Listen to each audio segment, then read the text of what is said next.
Hello mọi người, hôm nay cái làng của mình á ăn thịt heo nữa này.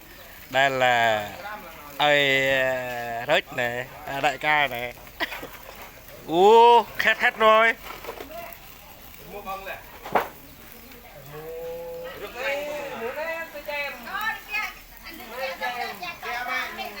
Là bread.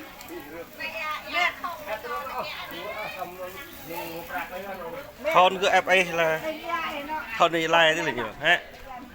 Thế nè.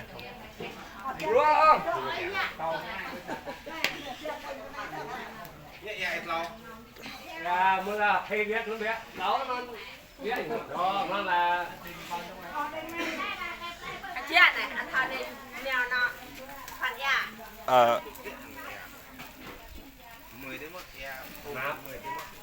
hồ mấy mà thứ tiếng mà gì mà tí vô này mất phản nó không ăn ra nó nhúng lóc là thấy lóc vô là